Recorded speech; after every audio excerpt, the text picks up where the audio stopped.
phrase a couple of years ago, if not a while ago, where it's like the average person needs 7 touch points to purchase from a brand. Now with how much people consume content, it's probably like 37, because they're going to TikTok, they're going to AI, they're going everywhere. It doesn't matter how cheap your cost per link click is, doesn't matter how low your CPM is. After someone clicks, it's not cold traffic optimized. You aren't getting the results you need. You just want to beef it up with, if we had to make it as simple as possible, like when you see an offer that you're like, I feel stupid saying no. So where I want to start is learnings. How has 2026 been so far, and what have we learned so far? Yep. Yeah. So obviously a bunch of different topics depending on what channel we're talking about. I would say if I had to put kind of a label across the board, it's adapting to AI and customer trends and behaviors in reaction to that is huge. So obviously we all know there's a ton of AI slop out there, whether it's, copy, whether it's creative, which affects email ads, websites, everything. And we're definitely seeing a lot more. People are craving a lot more human connection now more than ever. We've obviously seen this continuously get more kind of powerful over the last couple of years. We've obviously talked in the past how plain text emails on the email side from founders or team members can often heavily outperform super fancy design emails. Same thing goes on the ad side. We're seeing founder content be extremely powerful as a creative angle. We're seeing this shift from like influencer marketing more to like whitelisted ads and ads coming from different creators accounts. So on the advertising side, that's something we're leaning heavily into, kind of the creator space, with whether it's different softwares to help you organize that, really just have a constant creative pipeline of just, again, very raw human connection, that will affect, again, product pages with UGC videos, ad creative, email topics. And really it comes down to everyone's using AI. It's about, there's a very clear distinction in my eyes of people who know how to use it well and it's expanding their output and quality, versus brands that are just honestly ruining themselves with very clearly lack of effort, which will only work for so long. Yeah, where do you think that line is? Like, where is that appropriate line? Because clearly we're doing a lot with AI. You've taken a look at Maverick, what Zach has been building. We're analyzing a lot. We're taking a lot of the data and we're letting the P&L guide our decisions. And clearly, we use a lot of AI to do that. But like you said, on like the creative side, we're still using AI, but you need to use it appropriately. So where is that clear line and distinction from having AI overpower and actually devalue your brand versus using it to your advantage so then you can be a lot faster to the punch and be able to learn and iterate a lot quicker. So where's that clear distinction, you think? Yeah, I think it depends on the use case. Like obviously with Maverick and things like that, I think when it comes to data and analysis, it's pretty self-explanatory. I think everyone can use that. Again, it just comes down to the inputs. The big kind of gap we're seeing grow is when it comes to actual messaging and branding. So we have a very dialed in system for learning, training AI for a specific brand voice that can then be used for email copy, ad copy, websites, creative angles and messaging. So having all the proper resources and then knowing how to, again, train it for a specific brand versus way too many brands I see. And that's where you get the whole, very clear AI writing styles, whether it's, anaphora, saying no this, no that, just this. And again, all these phrases we're seeing on LinkedIn, on Instagram captions, everywhere you look. It comes down to people relying on the AI is literally just a training of all the inputs it's getting. So unless you guide it kind of out into its own little bubble that you need for your specific brand, it's going to be doing what it's doing for everybody else. And that's the big difference we're seeing. That can even come down to like note taking and things. Again, if you just have it spit out data, it's going to spit it out in a very AI way, versus if you train it on how you speak, how you write, how you want it to be communicated to a client or a customer, it's all going to come down to that. So it's really just the proper training versus relying on how AI functions as a default. Yeah. I also think what's important too is now with I feel as if people can do a lot more things in a Yeah. shorter amount of time. That's powerful, but that's also can be a weakness because I think people will try to focus on doing everything, trying to fix every metric, Yep. all of that stuff all at once versus focusing on the key metric that's actually going to improve the rest of the metrics. So maybe if you can speak to that, because I think there was a client win that you guys talked about within the past month where it was as simple as just focusing on the landing page and a Yeah. key fixes change the entire trajectory of the business's P&L. So maybe if you want to talk about that story. Yeah, we're definitely seeing again, kind of across the board when it comes to especially acquisition with ads is there's only so much you can do with creative realistically. Like few and far in between are you gonna make really bad ads that get like absurdly low click through rate and things like that. Again, especially if you're incorporating UGC, you do your homework when it comes to pain points, customers, goals and things like that. So really on our side, what we're focusing on the most is that post-click experience, and way too many brands we're seeing relying on, suboptimal product pages, websites, offers, where it doesn't matter how cheap your cost per link click is, doesn't matter how low your CPM is, you could have couple dozen, couple hundred great ads that on Meta Ads Manager look amazing, but you aren't getting the results you need because after someone clicks, it's not cold traffic optimized. Whether it's your product page has two sections on it,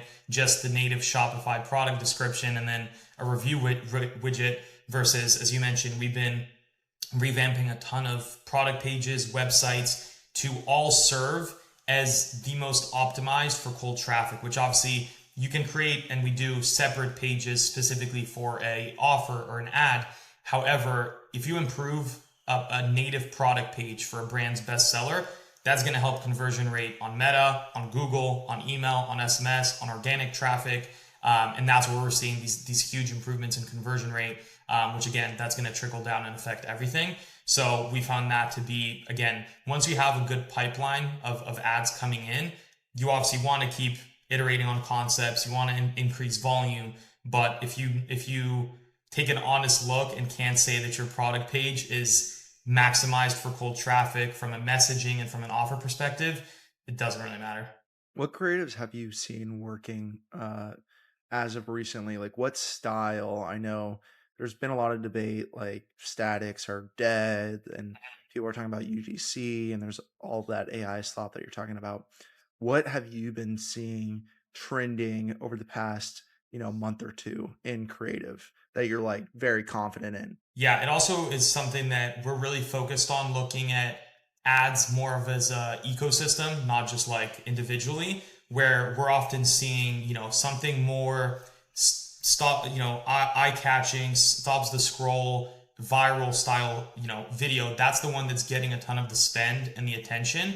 That's what then builds that audience. That then oftentimes we're seeing the second or third ad that people see being a founder ad. So like podcast sit downs, organic videos, just explaining the brand, whether it's in the setting, like if they're, in their warehouse, or again, the podcast setup, things like that. We're definitely seeing founder ads work really well. Obviously, again, UGC is a staple. Statics definitely aren't dead. It's just about doing them right.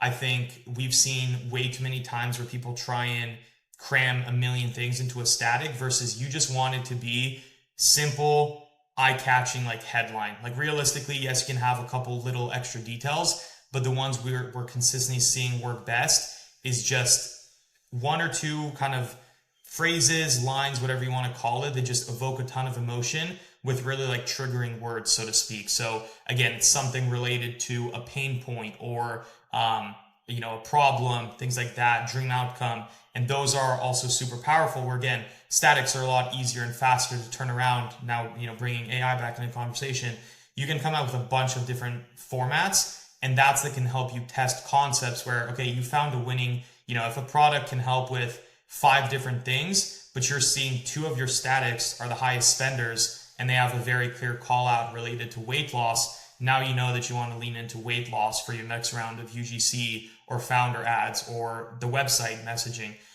So statics are definitely a great kind of faster output testing setup. UGC, founder content, but like I mentioned with the whitelisting piece, is really just super organic breakdowns from customers, alike you would see on TikTok or Reels, just people posting about the product. Yeah, I want to dive more into the ecosystem that you kind of explained because I heard you guys talking a lot about this. I think a lot of media buyers and marketing teams will see the results of the type that's building the audience and see that's way too expensive to get a Yep. purchase and then turn it off immediately. So I know we're making the data guide decisions. What how do you set expectations with our partners and someone watching this right now? What should their expectations to be able to build the most effective ecosystem like you're talking about? Like what should the expectations be of this viral top of funnel video versus this founder? Like how do you actually analyze that and know people are going from this video to this video to this video, you know? Yeah, it really comes down to just being very adaptive and aware of like how meta's changing. Because I mean, we're literally seeing changes every single week within the platform. So when it comes to like account structure, and this has already been the case for couple months, couple years, really. But it's not bottom of funnel, middle of funnel, top of funnel ad sets and campaigns anymore. It's can be as simple as one campaign, one ad set with all of your ads in there, and you just have to, when you're doing the ideation for messaging, you're coming up with different levels of awareness. And again, founder content can be a nice kind of middle of funnel where it's you're already hitting people who have seen a different type of content that they have no idea what your brand is or anything like that. So really when we're kind of navigating and trying to reverse engineer what is this journey they're going through, typically you're going to see, and this is again with the expectations you mentioned, like we very often will see an ad that maybe has a massive portion of the spend for the week or the month, maybe has conversions, but seems like a very high cost per purchase or super low ROAS, whatever you want to call it. But we know that that is when we look at things like frequency, when we look at cost per 1,000 accounts reached, CPMR, alongside CPM versus which is 1,000 impressions, you're looking at those and you're seeing all of this volume compared to other ads. You know that that's the ad that's getting all these cold eyeballs because you're reaching new accounts. And then you're seeing things with less spend but start to convert as you go down the funnel with things like founder ads with different UGC, with testimonial statics, and things of that nature. So when it comes to tracking like performance and success, again, we look at things more from a ad account and a campaign and ad set level versus each ad individually, at least when it comes to like, are we trending right? And then ultimately, as you know, I mean, with Maverick, with Shopify, it's like, is our actual acquisition marketing efficiency ratio where it needs to be? Is our blended NCAC where it needs to be? It's not just like this ad is costing way too much per purchase. Because again, it's someone might take. I know there was a phrase a couple of years ago, if not a while ago, where it's like the average person needs 7 touch points to purchase from a brand. Now, with how much people consume content, it's probably like 37 because they're going to TikTok, they're going to AI, they're going everywhere. So you just need to have as many different touch points. So eventually someone sees this ad, sees this ad, sees this ad. Eventually they're going to hit something that does, relate to them. Yeah, because I think once someone sees or clicks or engages with your ad, they're going to see 30 other ads from all your different competitors. So, Yep.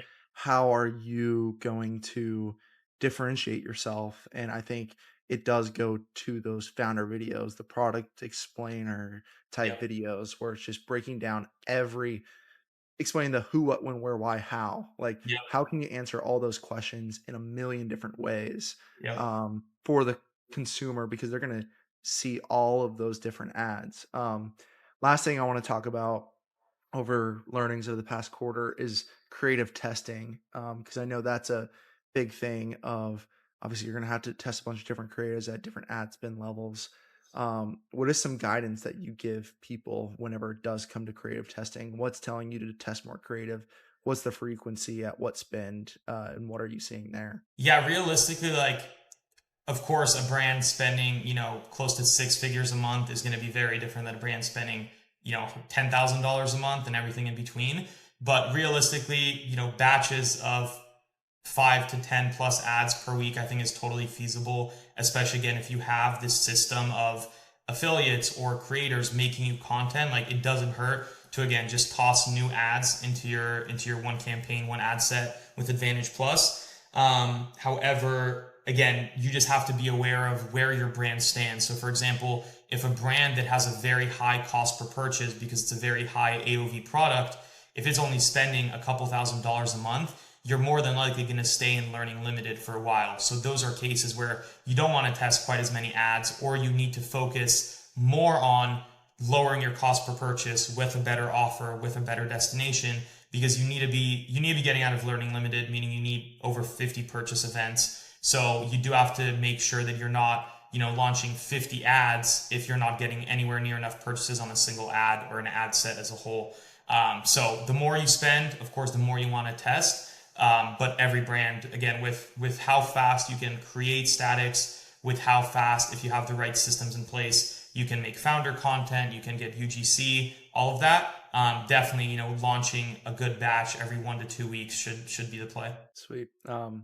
Now with all this being said, what do you see moving forward for the rest of the year, Q3, Q4? I want to hear some like hot takes. I want to hear some like things that we're putting together. Just give them what we're working, what our thesis and projections are for the rest of the year, and how they can be successful moving forward. Yeah, so really we're looking at things of, like I said, improving the destination. I think, you don't necessarily have to build a brand new website, but if you know that 3 products are driving majority of your sales, that's where realistically you should really be focusing on 1, maybe 2 products for acquisition. So maximizing every possible aspect for that product. Again, normal website, normal product page, and then realistically throughout Q3, our focus is how can we set up BFCM style offers like that extent so we can run them the whole year. So then Black Friday itself is more for existing customers. Yes, that's going to be a time to, of course, acquire new customers. That's when everyone is spending the most. But you have to be, if you're only reliant on great offers in that chunk of the year, and then again, the rest of the year, you don't have anything super valuable for new people to take the bite on, it's just not working.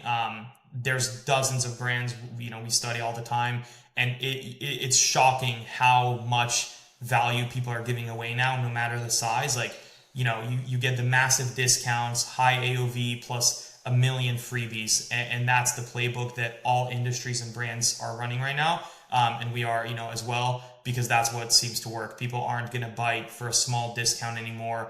Acquiring customers is more expensive than ever. And so another focus of ours is, I think I saw Zach and Aaron talking about this in a recent post as well, is we need to be able to, yes, we want our customer acquisition costs to be as low as possible, but you also need to be able to afford as high as possible. Meaning you need to build those higher AOV bundles. You need to incentivize people to spend more with the different, in-cart milestones of free shipping, of free X over this dollar amount, and so on. Because if your business only works when you can afford to spend $35 to acquire a new customer, that's not going to work. And again, on the back end of things, of course, lifetime value increasing, how many products people buy via email and SMS, via subscriptions. And again, the more padding you have on that end, you can afford to spend more on the front end as well. But really our focus is offers, AOV, higher AOV offers that we can afford to spend more to acquire a customer on, and just revamping, again, product pages, websites, really using Q3 to build and test messaging. So then going into Q4, we know exactly what works, and then that's what we deploy on ads and email. Yeah, I want to play. I really like what you said there of how much you want to be able to spend as much as you possibly can to acquire. It's like it's a weird balance of, getting the lowest which is perfect. You want two different perspectives. You want it like fighting the same way, because if you're able to spend as much as you can, then you're able to obviously acquire more customers. But I kind of want to play a game for people that are watching for let's come up with an idea of this Q3 offer. Like come up with like a make believe offer that you may be putting together with some brands, or I want them to see like the thought process of Mm. you should do this, this, this, and give us like glimpse of what the customer journey should be, because I think we say these things, but a lot of people don't understand how in depth that you go Mhm. for the ad funnel, and then you got the lander, and then you got the whole email flow, because we're trying to acquire these people, but also keep them around, Yep. educate them on the product, because I think we talk about Groons a lot, but I think they do such a killer job of that we're talking about, and then educating them so then they stick around for Black Friday, and then Yep. they stock up on it, all that type of stuff. So give us sort of like a 5 minute, 6 minute example of, if I'm a brand, let's just say I'm a uh, supplement company or sports nutrition company coming to you, and we're working on this together. Give me an example of what we're building for Q3, so then we can go into Q4 with extreme acceleration. Yeah. So again, it really very similar trends across the board. Everyone knows subscriptions are going to have a higher lifetime value. So ideally, if you're getting someone to not only be on a subscription offer versus a one-time purchase, which we've all seen the IM8s and the pages where they make it almost impossible to even find the one-time purchase button. But realistically, especially I could say a supplement, most of the time, we all know results take a while. So you push a 90-day supply or a 60-day supply versus most supplements are obviously, a 30-day slash 1 month thing. So pushing for a higher AOV piece with multiple months from a messaging perspective, that's where you again like frame it as this is a 90-day supply because that's how long results take. Ideally, that is a recurring subscription too. So right away, someone's spending 3 times more than maybe they typically would. Then of course you can introduce a very aggressive discount, knowing your cogs and everything like that, breaking down the unit economics, and then you bring in freebies on top. So of course everyone loves free shipping now that Amazon Prime is just leading the world. And then really we're seeing 2 to 3 extra gifts on top of that, where then now you can frame it as you're getting $50 plus of free stuff is huge.